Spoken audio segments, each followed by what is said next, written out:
வாழ்க வளமுடன். இப்பொழுது தத்துவ நிகழ்ச்சிக்கு செல்ல இருக்கிறோம். கல்வி செல்வம், செவிச்செல்வம், மழலை செல்வம் என்ற பல்வேறு செல்வங்கள் உள்ளன. அருட்தந்தை தமது செல்வமாக குறிப்பிடுவது எதை என்பதை விளக்க இன்று நம்மிடையே இன்முகமும் எளிமையுமே எனது செல்வம் என்ற தலைப்பில் சிந்தனையை வழங்குவதற்காக மும்பையிலிருந்து பேராசிரியை திருமதி சங்கரி நரேஷ் பாபு அம்மா அவர்கள் இணைய வழியில் இணைந்துள்ளார்கள். அம்மா அவர்களின் உரைக்கு முன்பாக அவரை பற்றிய சிறிய அறிமுகம். அம்மா அவர்கள் 2007ஆம் ஆண்டு மனவளக்கலையில் இணைந்தார்கள். 2008ஆம் ஆண்டு அருள்நிதி பட்டம் பெற்றார்கள். அம்மா அவர்கள் சிங்கப்பூர் மற்றும் தில்லி மனவளக்கலை மன்றத்தில் அருட்தொண்டாற்றி உள்ளார்கள். தற்சமயம் மும்பையில் அருட்தொண்டாற்றி வருகிறார்கள். மனவளக்கலையில் முதுநிலை அறிவியல் பட்டம் பெற்ற அம்மா அவர்கள் தற்போது காரல் மார்க்ஸ் மற்றும் வேதாத்ரி மகரிஷி அவர்களின் பொருளாதார கோட்பாடுகள் என்ற தலைப்பில் முனைவர் பட்டத்துக்கான ஆய்வை மேற்கொண்டுள்ளார்கள். ஆங்கிலம் இவருக்கு பால பாடம். மனவளக்கலையை பரப்ப ஹிந்திக்கு தந்தார் ஓரிடம். இவர் இன்று தமிழில் பதிக்க வருகிறார் தடம். அம்மா வாருங்கள், தங்கள் சிந்தனையை தாருங்கள்.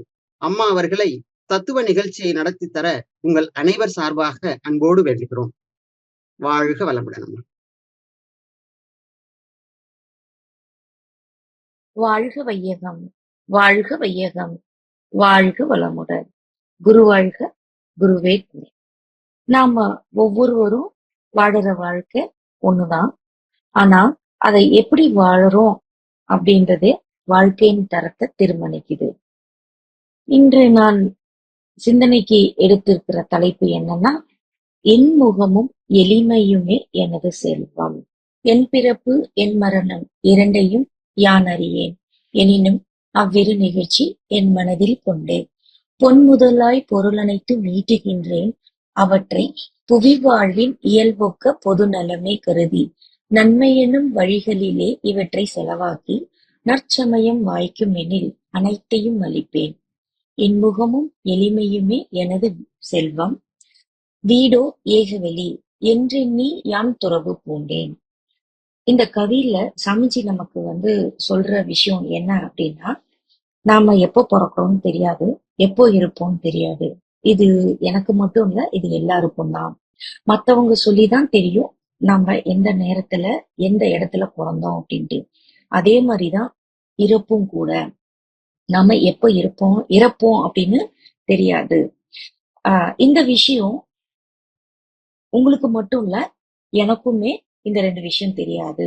இந்த உண்மைய மனசுல வச்சுக்கிட்டு அடுத்த லைன் பாத்தீங்க அப்படின்னா, பொன் முதலாய் பொருள் அனைத்தும் ஈட்டுகின்றேன்.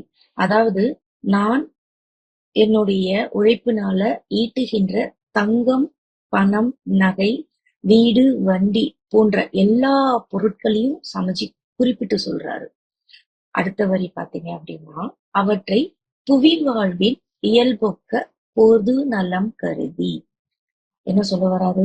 நான் சம்பாதிக்கிற இந்த பூமியில வாழற வாழ்க்கை இயல்பு. இது எனக்கு மட்டும் இல்ல, எல்லாருக்கும். அந்த அடிப்படை முறையில அதே மாதிரி நான் சம்பாதிக்கிற பொருள் அனைத்துமே மக்களுக்காக செலவழிக்கணும்னு பார்ப்பேன். எப்போ எனக்கு அந்த நல்ல வாய்ப்பு கிடைச்சிச்சுன்னா அந்த வாய்ப்பை நான் தவறாம பயன்படுத்தி அனைத்து சம்பாத்தியமே மக்களுக்கு கொடுத்துருவேன். என்னோட செல்வம், என்னோட சொத்து அப்படின்னு எனக்கு என்ன இருக்கும் அப்படின்னா, இன்முகமும் எளிமையும் தான் அப்படின்னு அழகா தெளிவா சாமிஜி சொல்றாரு. அடுத்த வரியில அழகா சொல்லியிருக்காரு பாருங்க, வீடோ ஏகவெளி. அதாவது சுத்தவெளிதான் என்னோட வீடுன்னு சாமிஜி சொல்ல வராங்க. மேலும் மகரிஷி என்ன சொல்ல வராங்க அப்படின்னா, அவருடைய வாழ்க்கை வரலாறு புக்கு நம்ம எல்லாரும் படிச்சிருப்போம். அது எல்லாருக்குமே தெரியும். அதுல ஒரு குறிப்பு இருக்கு. சாமிஜி வேதாத்ரிய பச்சை அப்படிங்கிற ஒரு விஷயத்த கண்டுபிடிச்சி லுங்கி பிசினஸா டெவலப் பண்ணி அதை பெரிய லெவல்ல கார்மெண்ட் பிசினஸா பண்ணி நல்ல லாபத்தை சம்பாதிச்சிட்டு இருந்தாரு. அந்த லாபத்துல மில்லு வச்சு தறி வச்சு ஒரு ஊரே வாழற மாதிரி பெரிய லெவல்ல அந்த பிசினஸ கொண்டு போய்கிட்டு இருந்தாரு. அப்போ சாமிஜி 2 கார் வச்சிருந்தாராம். ஒண்ணு தன்னுடைய குடும்பத்துக்காகவும், இன்னொன்னு அந்த கிராமத்துல வாழற மக்களுக்காகவும், அவங்களுடைய ஹாஸ்பிட்டல் போக்குவரத்துக்காகவும், மத்த இதர வசதிக்காகவும் அந்த காரை வந்து உபயோகிக்க சொல்லியிருக்காரு. அப்ப கூட பாருங்க, சாமிஜி இதே சங்கல்பத்தோடயே இருந்திருக்காரு பாருங்க. நற்சமயம் வாய்க்குமெனில் அனைத்தும் அளிப்பேன் அப்படின்னு சொல்லிட்டு. அதே மாதிரி இன்னொன்னு சொல்லுவாரு, எப்படி எனக்கு செல்வம் வந்துச்சோ அதே மாதிரி நஷ்டம் வந்துச்சு. எப்படி வந்துச்சுன்னா, 2ஆம் உலகப் போருனால துணிகள் எதுவும் விக்கல, மக்கள் கிட்ட காசு இல்ல, ஸ்டாக் அதிகமா போய்க்கிட்டே இருக்கு, நிறைய மில்லுங்க மூட ஆரம்பிச்சிட்டாங்க. ஆனா நான் மில்லு மூட்னா இங்க சுத்தி இருக்கிற வாழுற மக்கள் வந்து சாப்பாட்டுக்கும் பிற தேவைக்கும் ரொம்ப கஷ்டப்படுவாங்க. அதனால நஷ்டமானாலும் பரவாயில்ல, மில்ல வந்து நான் வந்து தொடர்ந்து நடத்தணும் அப்படின்னுட்டு சாமிஜி நினைச்சிருக்காங்க. அதனால என்ன ஆச்சு, சாமிஜிக்கு பயங்கர நஷ்டம் தான் ஏற்பட்டுச்சு. சொத்து எல்லாமே கைவிட்டு போயிடுச்சு. அவரோட சங்கல்பம் எப்படி இருந்திருக்கு பாருங்க. வந்த சொத்து எல்லாம் போயிடுச்சு. அந்த நேரத்துல கூட அவருடைய சொத்துன்னு நினைச்சது இன்முகமும் எளிமையும் தான். அதுதான் சாமிஜியோட சொத்து, அது எப்போதும் அவரை விட்டு போகாது அப்படின்னு ரொம்ப ஸ்ட்ராங்கான சங்கல்பம் அவர் வந்து போட்டு வச்சிருந்திருக்காரு. அது மகரிஷிக்கு மட்டும் தானா, நம்ம எல்லோருக்கும் தாங்க. காடு, வீடு, தோட்டம் மட்டும் நம்ம சொத்து கிடையாது. எப்பொழுதுமே இன்முகமும் எளிமையும் தான் நம்மளோட சொத்துன்னு நம்ம மனசுல நல்லபடியா நினைச்சு, எண்ணத்தை வந்து நல்லா வந்து மேலும் மேலும் மேலும் வலுப்படுத்தி அத சங்கல்பமா எப்பவுமே வைக்கணும்.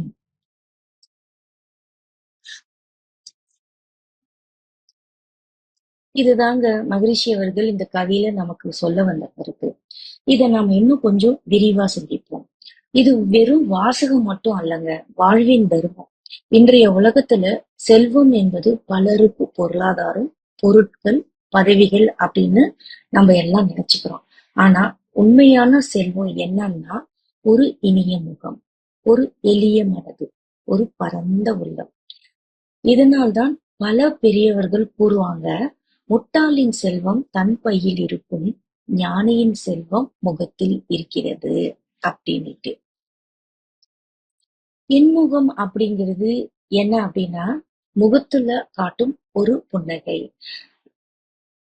உள்ளத்துல கொண்ட அமைதி, மற்றவரை மதிக்கும் மனநிலை, எது நேர்ந்தாலும் சிரிக்க தெரிந்த திறமை. எளிமைனா என்ன?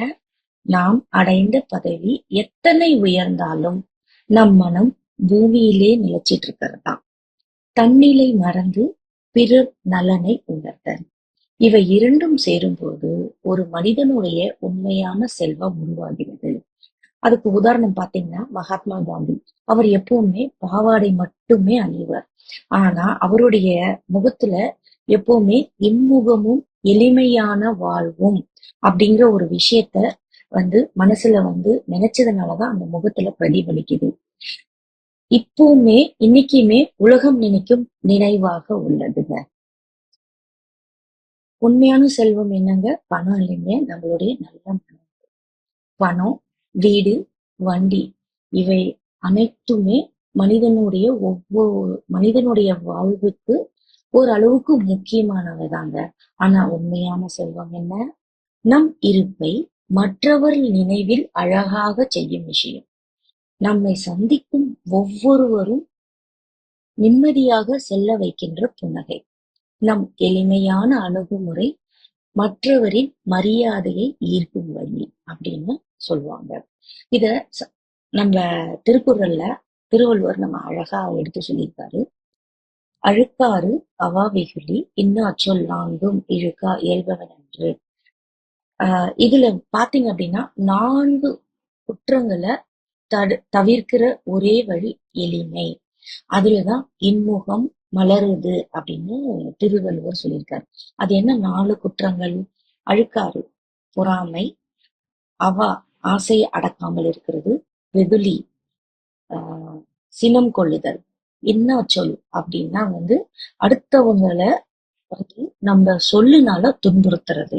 இந்த நாளையுமே நம்ம வாழ்க்கையில இருந்து எடுத்தோம் அப்படின்னா, நம்ம வந்து இன்முகமா நம்ம வாழ்க்கைய தொடரலாம். இப்போ இதுக்கு வந்து ஒவ்வொரு அஹ், அஹ், லைனுக்கும் நம்ம வந்து இப்ப வந்து ஒரு சின்ன சின்ன கதையோட நம்ம பார்க்கலாம். அழுக்காறு அப்படின்னு சொன்னா பொறாமையை வென்ற பாண்டவர்கள் அப்படின்னு சொல்லலாம். அதாவது மகாபாரதத்துல துரியோதனனால பாண்டவர்களுக்கு பல துன்பங்கள் ஏற்பட்டுச்சு. அதனால அவங்க பாண்டவர்கள் ரொம்ப கஷ்டத்தை வந்து சந்திச்சாங்க. துரியோதனன் பாண்டவர்களிடம் அழுக்காறுடன் நடந்து கொண்டான். அதாவது பொறாமையுடன் நடந்து கொண்டான். ஆனா பாண்டவர்கள் ஒருபோதும் துரியோதனுடைய செல்வத்துக்கும் பதவிக்கும் பொறாமையும் கொண்டதாக நமக்கு சொல்லல. இப்போ இதுல இருந்து நம்ம என்ன தெரிஞ்சுக்கிறோம் அப்படின்னா, பாண்டவர்கள் எப்பவுமே பொறாமை குணம் கொண்டவர்கள் அல்ல அப்படின்றத அவங்க வந்து எப்பவுமே அழுக்காறு இல்லாதவரே, உயர்ந்தவர்கள் அப்படின்னு பாண்டவர்களை நமக்கு வந்து எடுத்து நமக்கு வந்து சொல்லியிருக்காங்க. அடுத்தது, கடலுக்கு எல்லை இல்லாதது போலவே ஆசையை அடக்க முடியாமல் இருப்பதுதான் அவா. இதுக்கு ஒரு உதாரணம் பாத்தீங்க அப்படின்னா, அவாவை வென்ற புத்தர் அப்படின்னு சொல்லலாம். ஆஹ் புத்தர் வந்து சன்னியாசியா வந்து வாழ்ந்தாரு. அது எல்லாருக்கும் தெரியும். அவருக்கு எல்லா வசதிகளும் இருந்த நிலையில அந்த வசதிகளிலிருந்து விலகி வாழ்க்கையின் உண்மையான பொருளை தேடி புறப்பட்டார். அவரிடம் வந்து பொருளாசை, அதாவது அவா இல்ல அப்படிங்கறதுனாலதான் அவரை வந்து புத்தர் அப்படிங்கிற ஒரு உயரிய ஆஹ் நிலைக்கு அவரை வச்சிட்டு இருக்கோம். இதுல இருந்து நாம என்ன தெரிஞ்சுக்கிறோம் அப்படின்னா, புத்தர் தன்னுடைய ஆசைகளை வென்று வாழ்ந்ததனால் அவரை போற்றும் உலகம் உருவானது அப்படின்னுட்டு. அதாவது அவாவை வெல்வது என்பது வாழ்க்கையின் முக முக்கியமான வெற்றி அப்படின்னு நம்ம இந்த கருத்துல இருந்து நம்ம வந்து கதையில இருந்து தெரிஞ்சுக்கிட்டோம். அடுத்தது பாத்தீங்க அப்படின்னா, எதிலும் கோபம் கொண்டு வெகுளி ஆகுதல். இதுக்கு என்ன பார்க்க போறோம் அப்படின்னா, வெகுளியை வென்ற திருவள்ளுவர். ஒரு நாள் திருவள்ளுவரிடம் வந்து ஒரு வியாபாரி வந்து பேசிட்டு இருக்கும்போது திருக்குறளை வந்து ரொம்ப வந்து விமர்சிக்க தொடங்கியிருக்காரு. அதுக்கு வந்து திருவள்ளுவர் வந்து சிரிச்சுக்கிட்டே பதில் சொன்னாராம். அவர் வெகுளியாக இல்லை, அமைதியாக நடந்து கொண்டார். கோபமா இல்லாம சினத்தை தவிர்த்திட்டு அவர் என்ன பண்ணியிருக்காரு, சிரிச்சுக்கிட்டே அந்த வியாபாரிக்கு பதில் சொல்லியிருக்காரு. இதுல இருந்து நாம வந்து பாக்குற ஒரு விஷயம் நமக்கு என்ன நீதியா கிடைக்குது அப்படின்னாங்க, நம்ம எந்த ஒரு விஷயத்தையும் வந்து அஹ் அஹ் விஷயத்துல வந்து சினம் கொள்ளாம இன்முகத்தோட சிரிப்போட நம்ம பதில் சொன்னோம் அப்படியே அப்படின்னா நம்ம மனமும் அமைதியா இருக்கும், முகமும் வந்து வளர்ச்சியா இருக்கும். இதுதான் நம்முடைய உண்மையான உயரம் அப்படின்னு இதுல இருந்து நம்ம தெரிஞ்சுக்கணும். அடுத்தது வந்து 4வது என்ன அப்படின்னா, பிறரை வாட்டும் வார்த்தைகளை பேசுவது. அதாவது ஒரு ஸ்கூல்ல ஒரு பையன் தன்னுடைய வகுப்புல இன்னொரு பையனை பார்த்து நீ துப்பா படிக்க மாட்ட, அதாவது உனக்கு படிக்க லாய்க்கு இல்ல அப்படி இப்படின்னு அந்த இன்னொரு பையனை பார்த்து மனசு கஷ்டப்படுற மாதிரி இந்த பையன் வந்து ஸ்டேட்மெண்ட் கொடுத்துருக்கான். அந்த பையனுக்கு வந்து ரொம்ப மனவேதனைப்பட்டு அந்த வாரம் முழுசு யார்கிட்டயுமே பேசாம ஒரு மாதிரி நடந்துக்கிறத வந்து பள்ளி வகுப்பு ஆசிரியர் வந்து கவனிச்சுட்டு அந்த ஸ்டேட்மெண்ட், அதாவது வந்துட்டு ஆஹ் பிறரை வாட்டும் வார்த்தைகளை வந்து ஸ்டேட்மெண்டா கொடுத்த அந்த பையனை கூப்பிட்டு, நீ பாரு, நீ சொன்ன வார்த்தையினால அந்த பையன் மனசு எவ்வளோ கஷ்டப்பட்டிருக்கு. ஆஹ் உன் வார்த்தையினால உனக்கு வந்து கொஞ்ச நேரம் சிரிப்பு கொடுத்திருக்கலாம், ஆனா மற்றவருக்கு அது ஒரு ஆழமான வலி அப்படிங்கிற ஒரு விஷயத்த அந்த பள்ளி ஆசிரியர் வந்து பையன்கிட்ட சொன்னாரு. இதுல இருந்து நம்ம என்ன தெரிஞ்சுக்க போறோம் அப்படின்னா, இன்னா சொல் ஒருவரின் மனதை துடி துடிதுடிக்கும் ஆற்றல் கொண்டது. நாம பேசுற வார்த்தை வரம்பில் இருந்தால் நம்முடைய வாழ்க்கை ஒழுக்கமா இருக்கும். மேல சொன்ன 4 குற்றங்களையும் தவிர்ச்சிட்டு நாம ஒரு வாழ்க்கைய வாழ வாழ ஆரம்பிச்சோம்னா ரொம்ப அமைதியா இருக்கும். ஒரு சாதாரண மனிதனுக்கு இதை கடைபிடிப்பது அப்படின்றது கொஞ்சம் கஷ்டமாங்க. இது கடந்து நல்ல வாழ்க்கை வாழ நமக்கு சாமிஜி சொன்ன அருமையான வழி என்ன? அருகுண சீரமைப்பு. சாமிஜி சொல்வாரு, மனிதனுடைய மனசு எப்பவுமே நிறைவா இருக்கும். அந்த நிறைவுல எழக்கூடியதுதான் இன்முகம். மனிதனுக்கு வறுமை அப்படிங்கிறது இல்லைங்க. இந்த பிரபஞ்சத்துல பிறக்கிற ஒவ்வொரு மனுஷனுக்கும் இயற்கை அவன் வாழும் வரை எல்லா வசதிகளையும் ஏற்படுத்தி கொடுத்திருக்கு. ஆனா நாம எப்படி வாழுறோம்? அவங்கள போல இல்ல, இவங்கள போல இல்ல. அவங்க 4 கார் வச்சிருக்காங்க, நம்ம ஒண்ணுதான் வச்சிருக்கோம். அவங்க தோட்டம் வச்சிருக்காங்க, துறவு வச்சிருக்காங்க, நம்ம கிட்ட ரொம்ப கம்மியா தான் இருக்குன்னு சொல்லி மத்தவங்க மீது பொறாமைப்பட்டு கொண்டே நம்ம வாழ்க்கைய நடத்திக்கிட்டு இருக்கோம். பூமியில பிறக்கிற ஒவ்வொரு மனுஷனுக்கும் இயற்கை அவன் வாழும் வரை எல்லா வசதிகளும் கொடுக்குது. அந்த ஒரு நினைப்ப மனசுல நம்ம வச்சுக்கிட்டு நம்மளுடைய வாழ்க்கை நம்ம வாழ ஆரம்பிச்சோம் அப்படின்னா ரொம்ப நல்லா இருக்குங்க. இப்ப நம்ம கிட்ட இருக்கிற ஆற்றலை நாம உணராம அந்த ஆற்றல் எப்படி நமக்கு நாமே வளர்த்து கொள்றதுங்கிற திறமைய நம்ம கண்டு அறியாம இருக்கிறதுனாலதான் சோர்வும் வறுமையும் உண்டாகுதுங்க. மனசை கலங்கப்படுத்திக்கிட்டு நமக்கு நாமே எல்லை கட்டிக்கிட்டு அதுல சிக்கிக்கிட்டு அது வேணும் இது வேணும்ன்ற ஒரு நினைப்ப வச்சு ஆற்றலை அதுலயே செலவு செய்யறதுனால நமக்கு எல்லாமே குறையாதான் தெரியுது. இந்த மனக்குறை எழாம இருக்கணும்னா இயற்கையை உணர்ந்து மனதை உயர்த்தி சிந்தனை உயர செய்யணுங்க.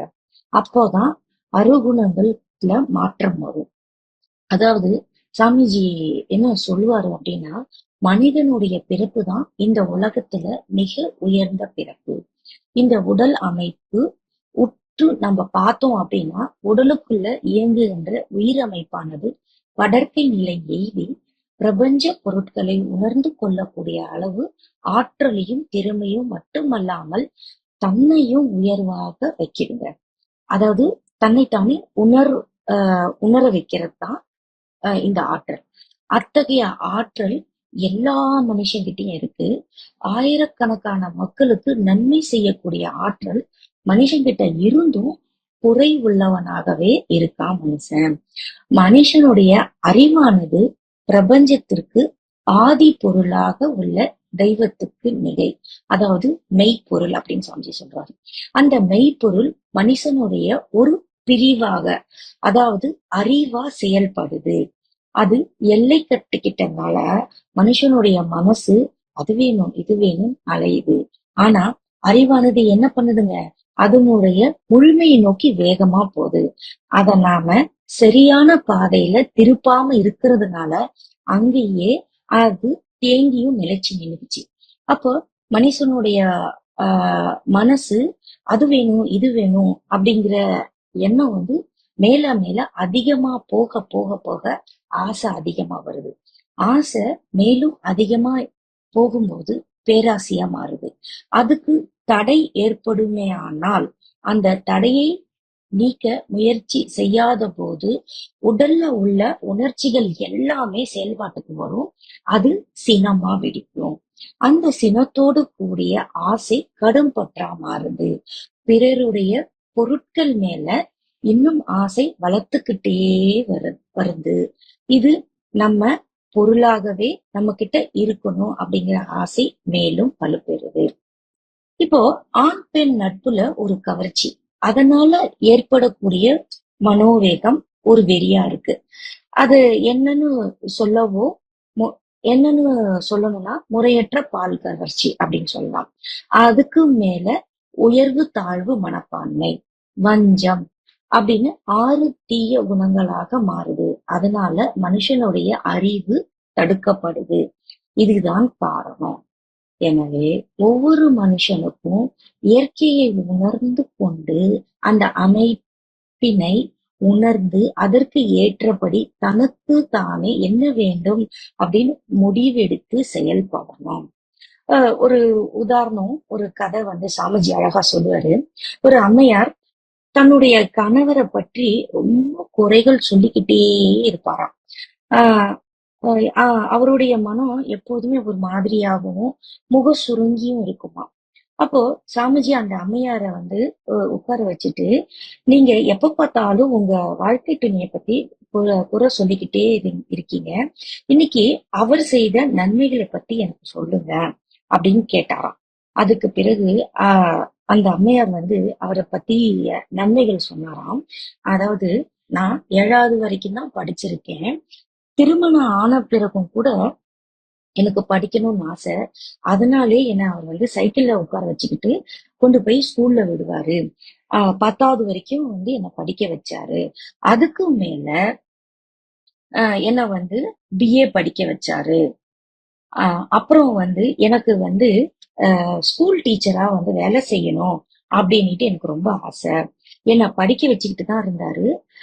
ஆனா பாத்தீங்க அப்படின்னா, நான் எந்த ஒரு வேலைக்கும் நான் வெளியே போனதே இல்லை. அதாவது கடை தண்ணிக்கெல்லாம் போனதே இல்லை. என்னை ஸ்கூல்ல விட்டுட்டு அவரோட வேலையும் பார்த்துக்கிட்டு கடைக்கு போய் வீட்டுக்கு தேவையான அத்தனை சாமான்களும் அவர் தான் வாங்கிட்டு வர்றாரு. எனக்கு எதுவுமே தெரியாது. எல்லாமே அவர் தான் செஞ்சிட்டு இருந்தாரு. ரொம்ப நல்லவரு. இந்த வகையில வந்து பார்க்கும் பொழுது அவர் வந்து பெரிய எனக்கு வந்து ரொம்ப நல்ல விஷயங்களை தான் வந்து செஞ்சிருக்காரு அப்படின்ட்டு அந்த அம்மையார் சொல்லுவாங்க. அப்ப இவ்ளோ நன்மைகளை வந்து மனசுல வந்து நினைத்து கொள்ளும் போது நீங்க சொல்றீங்க, ஆனா குறை என்ன இருக்கு உங்களுக்கு அப்படிங்கிற ஒரு விஷயத்த சாமிஜி வந்து கேட்டிருக்காரு. எனக்கு குறையெல்லாம் இல்லை. எனக்கு என்ன வேணுமோ அந்த வேண்டிய நேரத்துல எல்லா சமயத்திலுமே எனக்கு அவர் வந்து செஞ்சிருக்காரு. ஆனா எந்த நேரத்திலயும் எனக்கு வந்து பாராட்டு தெரிவிச்சதே இல்ல. அலட்சியமா நினைக்கிறாரு.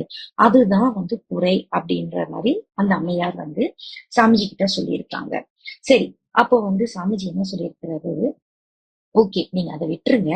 இனிமே நீங்க அவரால அடைந்த இன்பத்தை மட்டும், நன்மையை மட்டும் எண்ணிக்கிட்டே வந்து நல்லா வந்து யோசிங்க, நல்லா சிந்தனை செய்ய அப்படின்னு சாமிஜி சொல்லியிருக்காரு.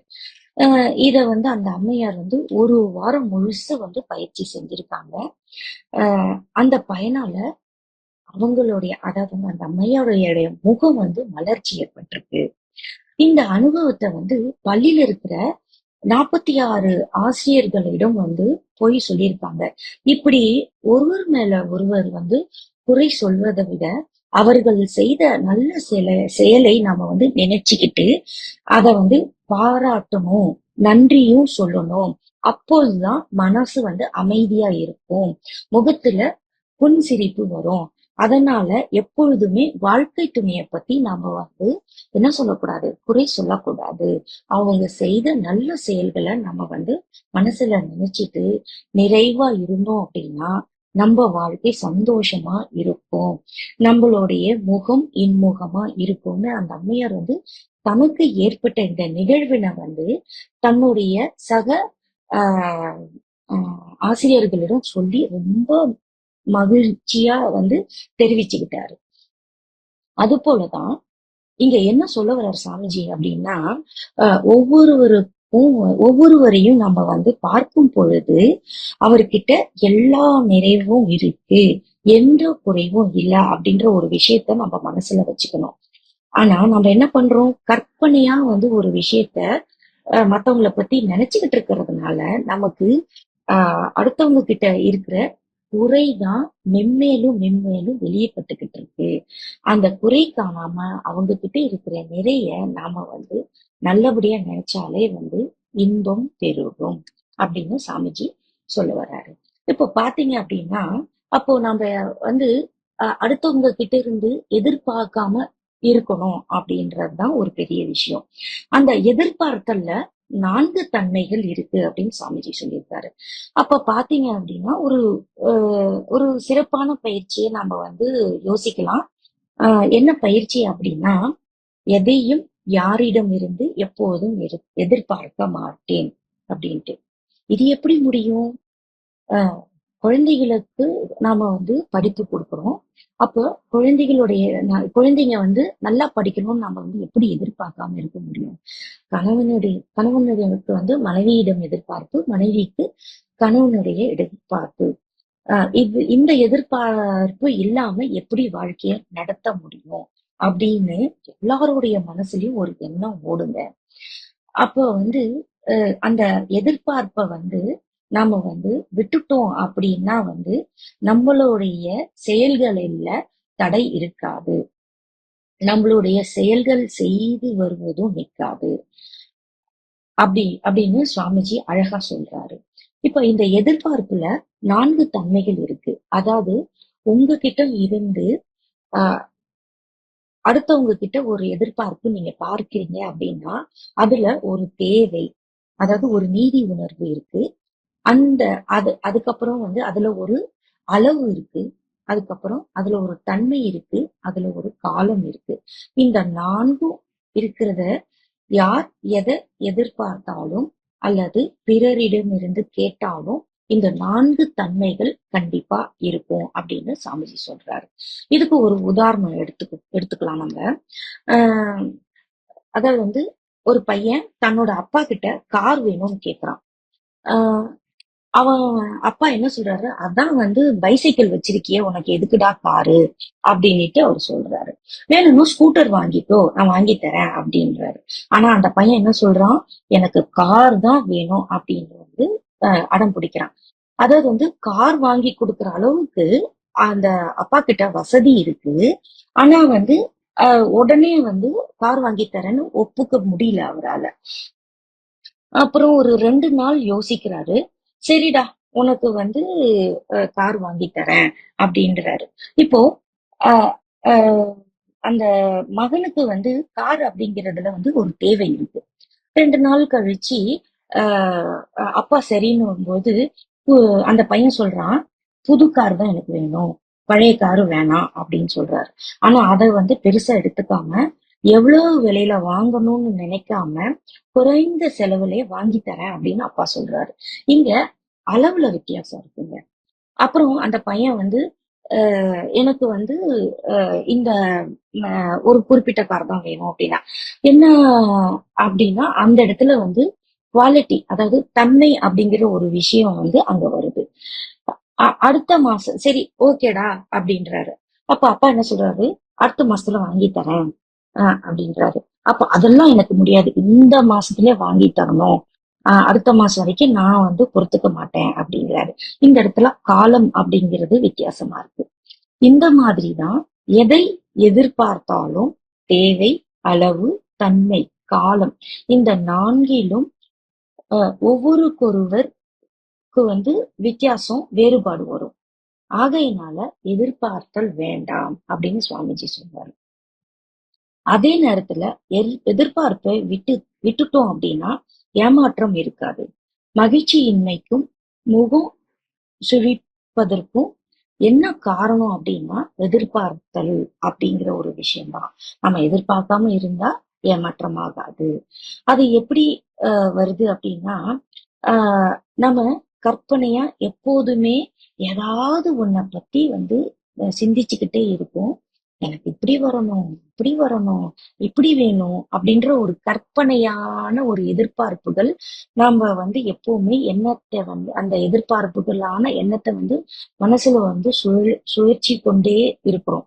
எப்பொழுதுமே நமக்கு கிடைக்கிற எல்லா விஷயமே நமக்கு நல்லதுதான் நடக்கும், நல்லதுனாலதான் கிடைக்கும், நாம செய்யற நல்ல விஷயங்களாலதான் நமக்கு கிடைக்கும் அப்படிங்கிற ஒரு விஷயத்த வந்து நம்ம மனசுல வச்சுக்கிட்டே இருக்கணும். அதாவது நாம செய்யற செயல் விளைவுனாலதான் நமக்கு கிடைக்கிற ஒவ்வொரு விஷயமும் நடக்குது அப்படிங்கிற ஒரு உணர்வை வந்து மனசுல வந்து எப்பவுமே வந்து வச்சுக்கிட்டே இருக்கணும்.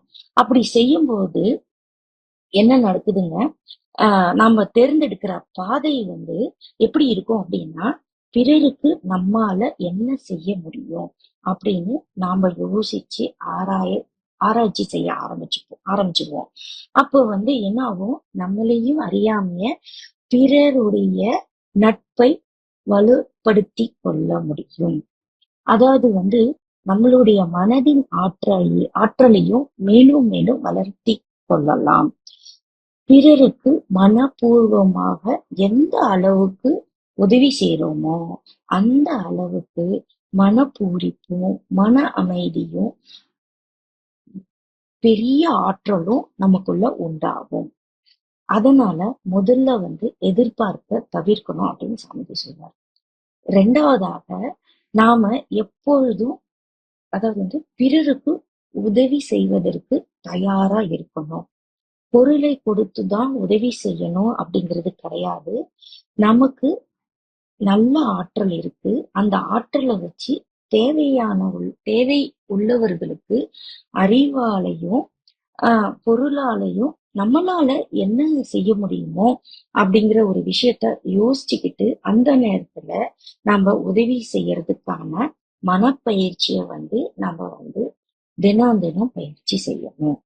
காலையிலும் மாலையிலும் இந்த உலகம் சமாதானமாக இருக்கட்டும் அப்படின்னு நம்ம வாழ்த்தணும். இந்த வாழ்த்து கண்டிப்பா நீங்க எல்லாம் செஞ்சீங்க அப்படின்னா நம்மளுடைய மனசு ஆட்டோமேட்டிக்கா அமைதி வரும் அப்படின்னு அழகா நமக்கு சாமிஜி சொல்லியிருக்காருங்க.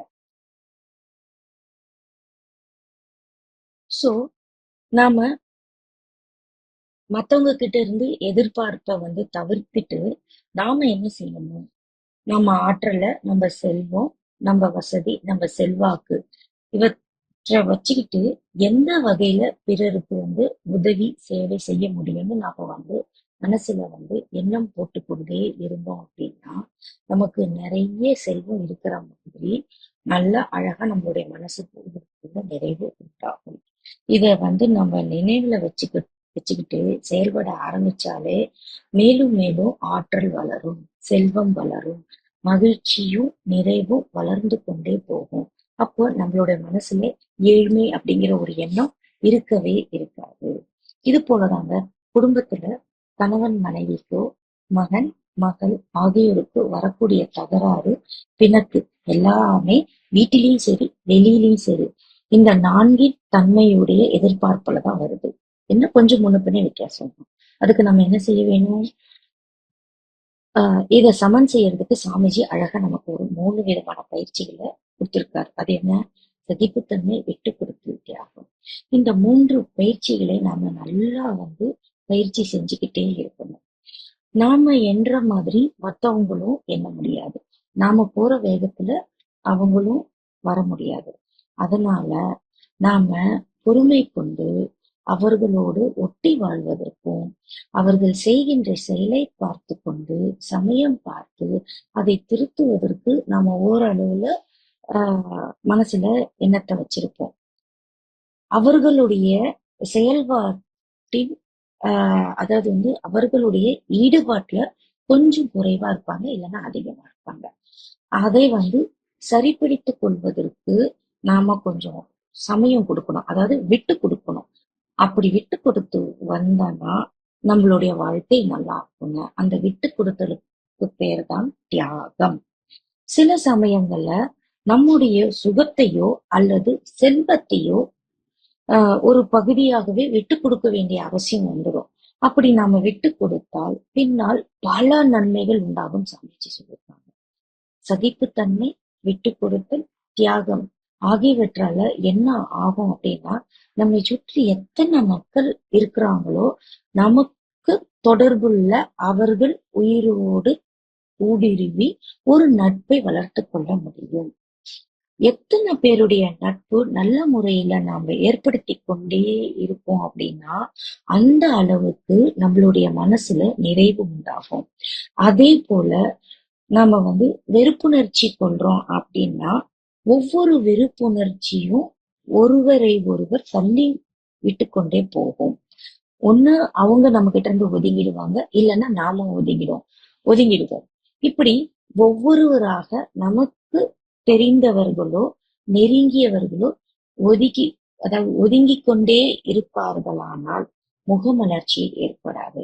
ஆகையினால எப்பொழுதுமே நட்பை விருத்தி செய்து கொள்வதற்கு நம்முடைய செயலில் இருந்து இவருக்கு என்ன நல்லது செய்ய முடியும், அதே மாதிரி நம்மளுடைய ஆற்றலை கொண்டு இன்முகம் காட்டி என்ன செய்ய முடியுமோ அதை செஞ்சுக்கிட்டே வரும்போது அதற்கான நன்மை அல்லது இருப்பை அழித்து கொண்டு செய்ய வேண்டிய அவசியம் இல்லை அப்படின்னு சாமிஜி சொல்றாரு. இருப்பதை வைத்துக் கொண்டு செய்தால் போதும். நாம் ஒருவருக்கு ஒரு நன்மை செய்ய வேண்டும் என்ற எண்ணம் இருக்குமே ஆனால் அதுவே நல்லபடியாக அமையும். அந்த முறையில எதிர்பார்ப்பதை தவிர்க்கலாம். இரண்டாவது, நாம என்ன செய்ய முடியும் என்பதை தேர்ந்தெடுக்கும் பொழுது அப்படி அந்த செயலை செய்ய வேண்டிய ஆற்றல் ஆட்டோமேட்டிக்கா நமக்கு நல்ல முறையில வந்து சேரும். அந்த ஆற்றல் என்னென்ன முறையில வகுத்து வளர்த்து கொள்ள முடியுமோ அதை வளர்த்து கொள்ளும் பொழுது நிறை செல்வம் இருக்கிற மாதிரி நமது மனநிலை வளர்ந்து கொண்டே போகும் அப்படின்னு சுவாமிஜி சொல்றாரு. அப்படி வளர வளர நம்மளுடைய முகம் மலர்ச்சியாக இருக்கும். எல்லா இடங்களிலும் எல்லா தொழில்களிலுமே நிறைவா இருக்கும். அத்தோடு அறிவினிலே பூரணத்துவம் அடைய வேண்டும் என்றால் இயற்கையுடைய தன்மையை உணரணும். மனிதனுக்கு 4 உணர்வுகள் இருக்குன்னு சாமிஜி சொல்றாரு. என்னென்ன? இன்பம், துன்பம், அமைதி, பேரின்பம் அப்படின்றார். எந்த இடத்துல மனசுக்கு பொறுக்க முடியாத தன்மை இருக்கோ அதை துன்பம்னு சொல்லலாம். சமமான உணர்ச்சிகளும் அதில் ஊக்கிவிடப்பட்ட உணர்ச்சிகளும் இன்பம் அப்படின்னு சொல்லலாம். இன்பமும் இல்ல துன்பமும் இல்ல அப்படின்னா அந்த நேரத்துல அமைதி உண்டாகும். அந்த அமைதியில தான் அறிவு வளரும். அறிவுக்கு சிந்தனை உண்டாகும். அப்படி சிந்தனை வளர்த்து கொண்டு இயற்கையோடு ஒன்றி இயற்கையிலே இருக்கின்ற பெருமை, ரகசியம், வியப்பு, இயற்கையின் சிருஷ்டியில் அமைந்துள்ள அற்புதங்கள் இவைகளை அனைத்தையுமே ஒவ்வொன்னா எண்ணி பார்க்கும் பொழுது நமக்கு உண்டாகக்கூடிய ஒரு மகிழ்ச்சி தான் பேரின்பம். ஆக எப்பொழுதுமே நம்மளுடைய மனசு பேரின்பத்திலேயே இருக்கணும் அப்படின்னு சாமிஜி சொல்றாரு. அதுக்காக என்ன பண்ணணும்? இயற்கையின் ஒழுங்கமைப்பைய பார்க்கணும். மலைய, நதிய, அருவிய பாருங்க. நம்மளுடைய உடலையும் பாருங்க. உடலில் நடக்கக்கூடிய விந்தைகளை பாருங்க. நாம உணவு உண்ணுகிறோம்.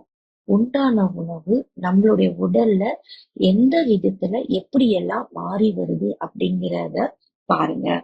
ஒரு குழந்தைய பாருங்க, அதனுடைய வளர்ச்சிய பாருங்க.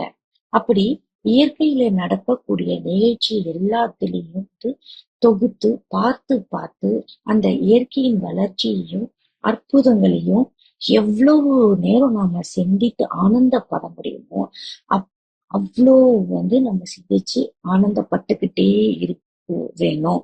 அப்படி செய்யும் போதுதான் ஒரு பரிபூர்ண திருப்தி நம்ம மனசுல எப்பொழுதுமே இருந்து கொண்டே இருக்கும். அதுதான் பேரின்பம்.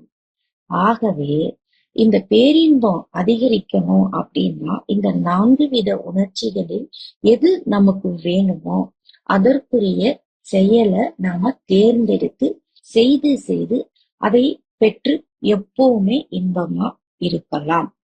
அதற்கான பயிற்சி தான் சாமிஜி நமக்கு கொடுத்திருக்கிறது.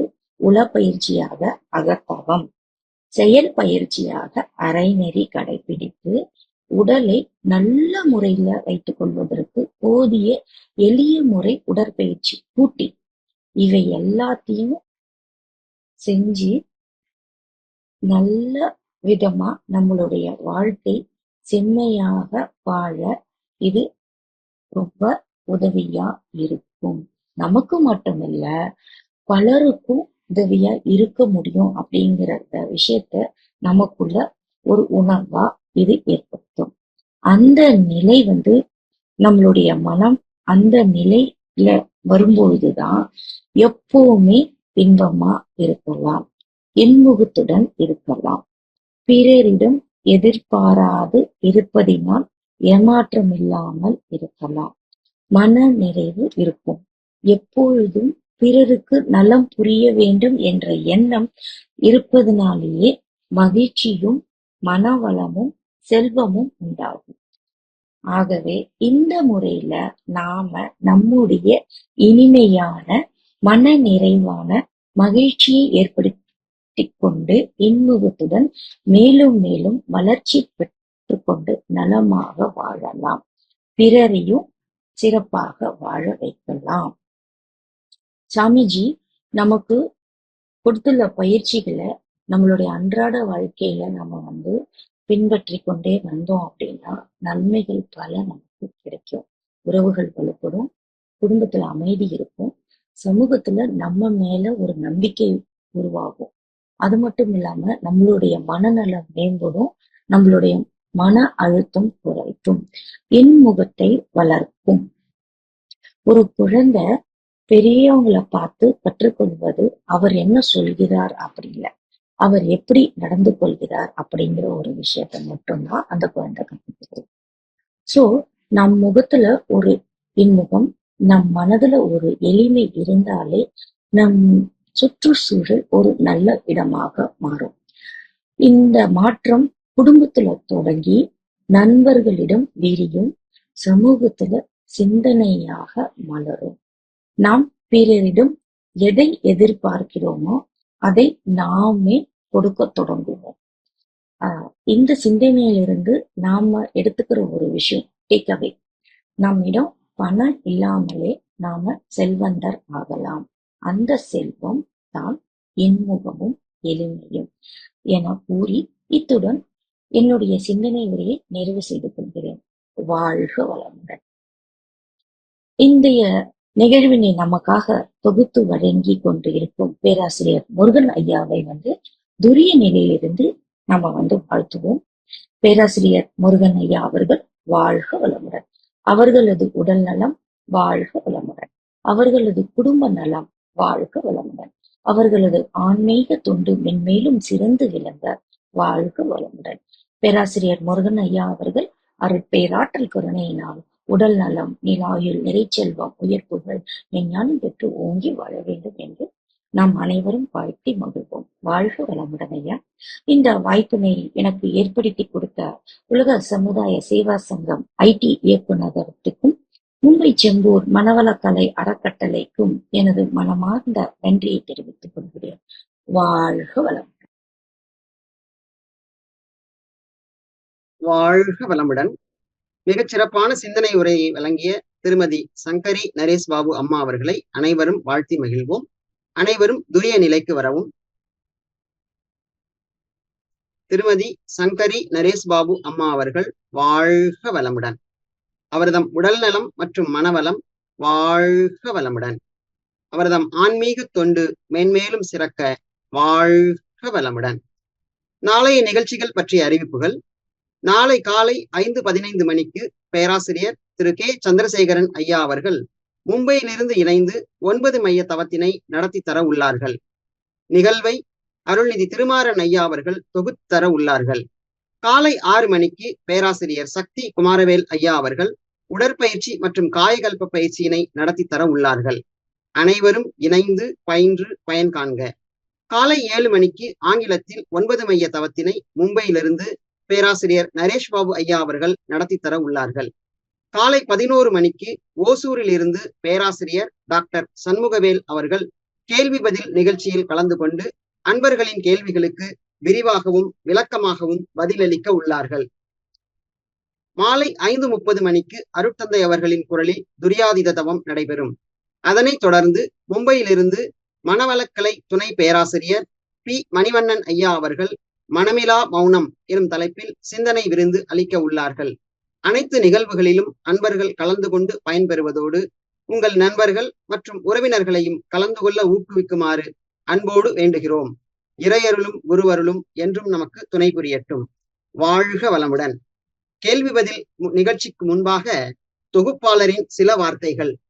இன்றைக்கு அம்மா அவர்கள் மகாத்மா காந்தி அவர்களை பற்றி குறிப்பிட்டார்கள். அன்று காந்தியிடம் பணம் இல்லை, இன்று காந்தி இல்லாவிட்டால் அது பணமே இல்லை என்பது அவருடைய எளிமைக்கு இன்றைக்கு சமூகம் அளித்திருக்கிற மதிப்பை காட்டுகிறது. அதே போல திருவள்ளுவரை பற்றி சொல்கிற பொழுது அம்மா அவர்கள் திருக்குறளை மோசமாக விமர்சித்த ஒரு நண்பரிடம் அவர் கோபம் கொள்ளவில்லை, வெகுளியாக இல்லை, வெகுளித்தனமாக இருந்தார் என்று சொன்னார். வெகுளி என்பது கோபம் என்ற பொருளிலும் அறியாமை, கள்ளம் கபடம் அறியாத தன்மை என்கின்ற 2 பொருளிலும் பயன்படுத்தப்படுகிறது. எனவே முன்னுரையில் கூறியபடி தமிழிலும் அவர் இன்றைக்கு தடம் பதித்திருக்கிறார் என்று கூறி கேள்வி பதில் நிகழ்ச்சிக்கு அன்பர்களை வரவேற்கிறோம். கேள்வி கேட்க விரும்பும் அன்பர்கள் இன்றைய தலைப்பை ஒட்டிய கேள்விகளை சுருக்கமாக கேட்கும்படி அன்போடு கேட்டுக்கொள்கிறோம். கேள்வி கேட்க விரும்பும் அன்பர்கள் ஹேண்ட்ரைஸ் பட்டனை கிளிக் செய்தால் அவர்களுக்கான வாய்ப்பு வழங்கப்படும். உடன் தங்கள் அலைபேசியை அன்மியூட் செய்து கேள்விகளை கேட்கலாம்.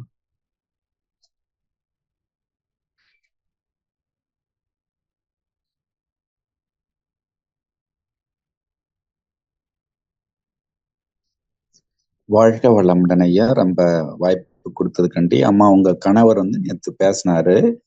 அதே மாதிரி அவரு ரொம்ப ஈடுபாடோட பேசினாரு. அதே மாதிரி நீங்க ஆங்கிலத்துல வல்லவர் சொன்னாங்க.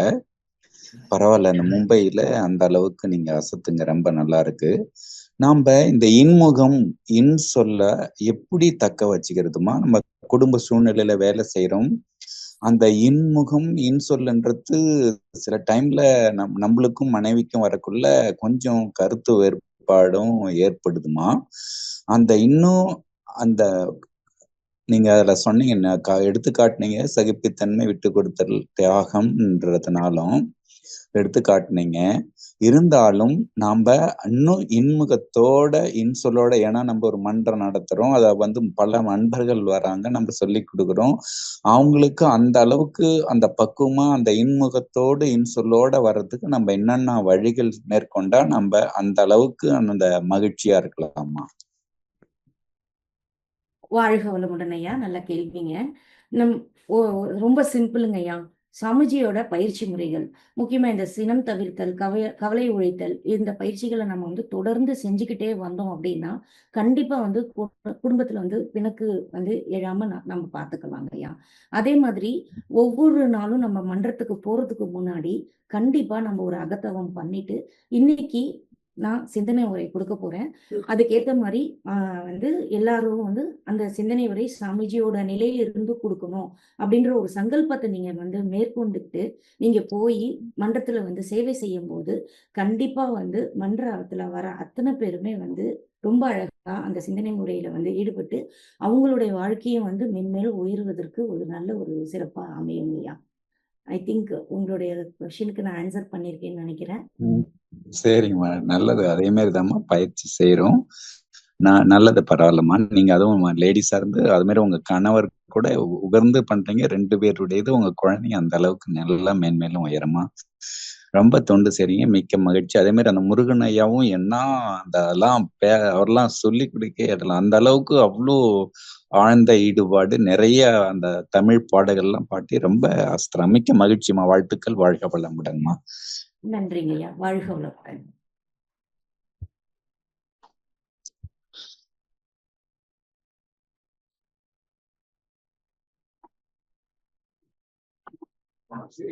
ஐயா,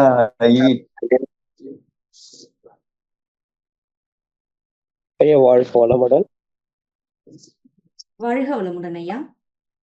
வாழ்க வளமுடன். என்னுடைய பெயர் Arulnithi Parthasarathy, assistant professor from Melbourne, Australia. மிகவும் சிறப்பானது ஒரு உரையம்மா. வாழ்க வளமுடன். நன்றிங்க ஐயா. வாழ்க வளமுடன். என்னுடைய அனுபவம் என்னன்னா இப்போ ரொம்ப டிஜிட்டல் வேர்ல்டு ரொம்ப ஃபாஸ்டா டெவலப் ஆயிடுச்சு. ஆரம்ப காலத்துல அருட்தந்தை அவர்களுடைய அந்த ஒரு சிடிலாம் பாத்தீங்கன்னா ஒரு குறிப்பிட்ட தலைப்புல, குறிப்பா இன்முகம், மனோசக்தியும் மன அமைதியும் வாழ்த்தும் பையனும், இந்த தலைப்புலதான் சிடிஸ் நம்ம WCC நமக்கு கொடுத்தாங்க. அதுல எனக்கு பிடித்த தலைப்பு இந்த இன்முகம். ஸோ ரொம்ப சிறப்பா பேசுனீங்க.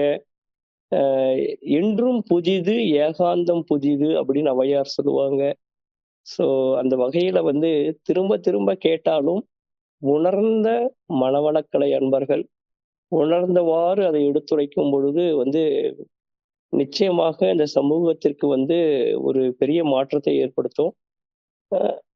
அந்த வகையில நம்ம WCC IT டிபார்ட்மெண்ட்டுக்கு நம்ம ரொம்ப நன்றியோட இருக்கணும். இப்போ நான் ஆஸ்திரேலியால இருந்து ஃபோன் பண்றேன். இந்த சமயத்துல நம்ம ஏதாவது அருட்தந்தையினுடைய வார்த்தைகளை நம்ம கேட்கணும்னா அந்த டியூன் டு த ரேடியோ அப்படின்னு சொல்லுவாங்க. அப்போ ஓகே, இப்போ ஆழியாருடைய டைம் என்ன, இப்போ என்ன அலைவரிசை என்ன போயிட்டு இருக்கோம் அப்படின்னு பாக்குறப்ப உங்களுடைய உரையை கேட்டதுக்கு மிக்க மகிழ்ச்சி. உங்களுடைய அறிமுக உரையில சொன்னாங்க நீங்க ஆங்கில புலமையில வந்து ரொம்ப வல்லமை உள்ளவர்கள் என்று. அதையும் வந்து I put you request here.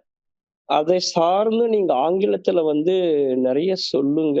நிறைய வந்து அதை சார்ந்த உரையை ஆங்கிலத்துல கொடுங்க. இன்றைய மேலை நாட்டு உலகம் வந்து உணர்ந்தவர்கள் எடுத்து சொல்லும் பொழுது அதை கேட்பதற்கு வெஸ்டர்ன் வேர்ல்டு வந்து காத்துட்டு இருக்கிறாங்க, எஸ்பெஷலி ஸ்பிரிச்சுவாலிட்டியில வந்து. அதெல்லாம் நாங்க அனுபவமா பார்க்கிறோம். நமக்கு எவ்வளவு மொழி வல்லமை இருக்கு அப்படின்னு என்று சொல்றதை காட்டிலும் உணர்ந்தவர்கள் உணர்ந்தவாறு எடுத்து சொல்லும் பொழுது அதை கேட்பதற்கு தயாராக இருக்கின்றார்கள். ஸோ அந்த வகையில ரொம்ப மகிழ்ச்சி அம்மா. வாழ்க வளமுடன். ஐயம் ஏதும் இல்லை. ரொம்ப சிறப்பு. வாழ்க வளமுடன். நன்றி அம்மா. வாழ்க வளமுடன். வாழ்க வளமுடன். மிக்க நன்றிங்க. முடிஞ்ச அளவுக்கு கண்டிப்பா நீங்க சொன்ன மாதிரி ட்ரை பண்றேன். அதே மாதிரி நீங்க ஆஸ்திரேலியால தொண்டு செய்யறதுக்கு ரொம்ப வாழ்த்துக்கள் ஐயா எங்க சார்புல. வாழ்க வளமுடன் ஐயா. நன்றி அம்மா. நன்றி அம்மா. வாழ்க வளமுடன். வாழ்க வளமுடன். குருவே துணை. வாழ்க வளமுடன். வாழ்க வளமுடன்.